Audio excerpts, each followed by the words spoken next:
Good evening. Thank you for joining us. This is International News Desk. We'll bring you up to the minute news to keep you informed. Starting the news with first ship bound for Africa leaves Ukrainian port. After diplomatic standoff, Chinese survey ship docks in Sri Lanka. Morrison's secret roles undermine democracy, Australia's Prime Minister says. China enforces punishment on 7 Taiwan secessionist officials, and Indonesia's Joko Widodo applauds strong economy, rising global profile. The Ukrainian government has announced the first ship carrying humanitarian food aid to Africa from Ukraine since Russia's attack began in February has departed from the country's Black Sea port of Pindinei. The United Nations chartered Brave Commander, which is filled with 23,000 tons of wheat, left for Djibouti on Tuesday with supplies intended for consumers in Ethiopia, Ukraine's infrastructure ministry said in a statement. The ministry said it was working with the United Nations on increasing food supplies for the socially vulnerable sections of the African population as worries rise over a global food crisis caused by Moscow's invasion of Ukraine. Alexandra Kubrakov, Ukraine's Minister of Infrastructure, said the Brave Commander was likely to arrive in the Horn of Africa in 2 weeks. Ukraine's spiking up global food prices and sparking fears of shortages in Africa, Asia, and the Middle East. Ukraine's ports were reopened last month following a deal between Moscow and Kyiv, brokered by the United Nations and Turkey, which has made it possible for Ukraine to export hundreds of thousands of tons of grain, other food supplies and fertilizers to global buyers, according to Turkey's defense ministry. A total of 21 ships left Ukrainian ports under the deal so far. A Chinese research ship has docked at a Sri Lankan port, delay reportedly because of concerns raised by India and the United States. On Tuesday morning, the Yuan 5 arrived Sri Lanka's Hambantota port and was welcomed by Chinese diplomats and port officials, according to reports.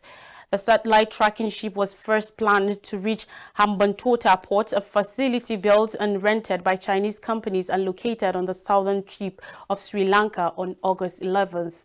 But the Sri Lankan Foreign Ministry postponed the 5-day replenishment visit on August 8th, citing certain concerns, seemingly due to protests from New Delhi and Washington, according to media reports. More from the report, citing a government source, said India opposed the ship's visit, with Indian media describing the 730-foot vessel to 222.5 meters as a dual-use spy ship. In its latest report on China's military, the Pentagon had said the Yuan vessels are operated by the Strategic Support Force of the People's Liberation Army. It said the ships can be used to monitor satellite, rocket, and ballistic missile launches. India's foreign ministry, however, rejected reports that it pressured Sri Lanka to turn to the Yuan away. Arimdan Baki, spokesman for India's foreign ministry, said on Friday that we reject categorically the insinuation and such statements about India, adding that Sri Lanka is a sovereign country and it makes its own independent decisions.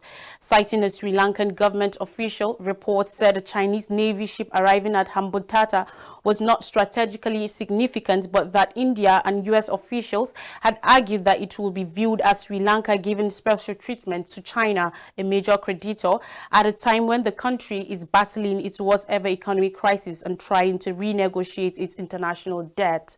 China, which has been struggling for influence in Sri Lanka, is the country's major creditor and has provided the country in the past with billions of dollars for development projects, including for construction of Hambantota port. Sri Lanka has since been grappling to repay the loans and in 2017 handed over commercial activities to the $1.5 billion port to a Chinese company for 99 years in exchange for debt relief. At the time, the move raised concern in India and China that could use the port as a military base. The ministry said in a statement that it had engaged in wide consultations at a high level through diplomatic channels with all parties concerned. The ship will be permitted to stay in Sri Lanka until August 22nd, it said, on the condition that it will keep its identification systems on and will not carry out any research activities in the country's waters. adding that its aim was to safeguard the legitimate interests of all countries and was grateful for the backing from partners at a time when the country was trying to address its severe economic challenges. On politics, Anthony Albanese, Australia's Prime Minister, has said his predecessor Scott Morrison undermined democracy by secretly appointing himself to additional ministerial roles during the COVID-19 pandemic. After an assessment of the matter by the Prime Minister's department, Albanese said, according to reports, Morrison, who stepped down as leader of the Liberal Party after losing May's election, had taken on the health and finance portfolios in March 2020, resources in April 2021, and home affairs and treasury in May 2021. Albanese said he had asked the country's Solicitor General to advise him on whether Morrison's actions, which he called a shadow government, were legal. The scandal over the appointment has drawn more scrutiny of the Morrison government's handling of the pandemic and his choice to block a controversial offshore gas project after making himself resource minister. Morrison has also come under fire from senior members of his own party and its coalition partner, the National Party, who have said they are not aware of the arrangements. Karen Andrews, a former Home Affairs Minister in Morrison's government, said she had no knowledge that Morrison had also taken on the role. She called for his resignation from Parliament. The party's new leader, Peter Dutton, said legal advice from the Solicitor General was needed before any decisions on the next steps were made. Still on politics, China has said it is blacklisting 7 Taiwan officials over their alleged support for the self-ruled island's independence. The group will be barred from going into mainland China and the territories of Hong Kong and Macau and restricted from working with Chinese officials, the report said, citing a spokesperson from the Taiwan Work Office of the ruling Communist Party. The 7 officials aimed by Beijing include Bikim Hasio, Taiwan's representative in the United States. Xinhuang said the punitive measures were essential to safeguard the peaceful development of the cross-strait relations and the immediate interests of the people on both sides of the strait. They were described as die-hard secessionists. Beijing claims Taiwan as its own and has not ruled out the use of force to take control of the territory, Taiwan's foreign ministry said in response to the sanctions that the island was a democracy that could not be interfered with by China. Beijing has mounted up pressure on the island since the visit earlier this month of United States House Speaker Nancy Pelosi, conducting numerous days of war games around the island and withdrawing cooperation with the U.S. in a number of areas, including climate. On Monday, the military continued the exercises as a group of U.S. legislators visited Taipei and were due to meet Taiwan President Tsai Ing-wen. While it maintains diplomatic relations with Beijing, the U.S. is Taiwan's largest supporter and is bound by law to offer the island with the means to defend itself. Taiwan says the island's 23 million people should be the ones to determine their future. The punishments are unlikely to have much effect on the Taiwanese officials because they do not travel to the mainland. On business and economy, Indonesian President Joko Widodo has said in an annual address to Parliament, Indonesia stands at the pinnacle of international leadership and its economy is solid enough to withstand global headwinds. Posing an optimistic tone ahead of Indonesia's 77th Independence Day on August 17th. On Tuesday, Widodo said the country's economy basics remain strong in the midst of global economic turbulence and as crisis after crisis haunts the world. The Indonesian leader, in addressing the issue of rising prices, said inflation has reached 4.9% in July, compared with 7% across the Association of Southeast Asian Nations, ASEAN, and 9% in developed countries. Widodo said the Southeast Asian nation has also seen its stature grow on the international stage as a result of its ongoing presidency of the G20 and next year's chairmanship of ASEAN. It indicates that we are at the pinnacle of global leadership, he said, who sported a traditional moss green and gold Persian outfit from the Bangka Belitung Islands. An economic researcher at the Center for Strategic and International Studies, CSIS, Denny Frawan, described the speech as very optimistic and confident. Like much of the globe, Indonesia has faced supply chain issues caused by a combination of factors, including the Ukraine war and high consumer demand following the COVID-19 pandemic. More stories in the shores of Africa. Papua New Guinea unsuccessful in ending evil of sorcery-linked violence. In Papua New Guinea, reports of machete-wielding men slashing innocent bystanders, arson attacks, sexual violence against girls, and the displacement of thousands of people during last month's election have drawn international condemnation. Nonetheless, an even more sinister form of violence continues to plague the country: sorcery accusation-related violence, SARV, the public torture and murder of women accused of witchcraft. The most current high-profile case followed the mysterious death, most likely from a heart attack or stroke, of trucking magnate Jacob Luke while bushwalking in Int'L, a rugged, poorly developed province in the highlands of Papua New Guinea, whose body was discovered by telecommunication workers on July 21st. Members of Luke's tribe at Lokolam village in Int'L province singled out 9 women the next morning, including 2 in their 60s and 1 who was pregnant, and accused them of kaikailewa, secretly removing the victim's heart and eating it to gain their virility. The group was splashed with petrol and burnt after one of the women admitted to the allegation because she was so scared. 5 of the women were then singled out for torture, which consisted of being tied naked between 2 poles and assaulted with hot irons while being watched by a mostly male crowd that also included some children and members of the victims' families. When news of the torture spread through the province, 6 police officers and layman representative of the Catholic Church traveled to Lokolam village to rescue the women. But after a tense standoff involving hundreds of angry armed villagers convinced beyond doubt of the women's guilt, police backed off. A second effort the following day also failed, but police later managed to rescue 5 of the women. The others had already died. Dixon, who has assisted rescue over 600 women and children accused of sorcery since 2015, says witch hunting in the province is becoming more barbaric and more frequent. Final French troops leave Mali, winding up 9-year deployment. France has said its final troops have left Mali, completing a withdrawal that ends a 9-year operation in the country at the center of the Sahel region's increasing security crisis. The French army, in a statement, said on Monday it had met the major military logistics challenge of the pullout in an orderly and safe fashion. The extraction comes amidst tanking relations between Paris and Bamako, which has increasingly turned to Russia to respond to armed groups linked to ISIS, ISIL, and Al-Qaeda, who have enlarged their reach while jockeying for control in the country's sprawling central region. The French military statement said today at 1 p.m. Paris time, 11 o'clock GMT, the final contingent of the Burkina force still on Malian territory crossed the border between Mali and Niger using the official name of the major French operation in the region, which was launched with the cooperation of Burkina Faso, Chad, Mali, Mauritania, and Niger in 2014 as armed groups became increasingly active in Mali's arid center.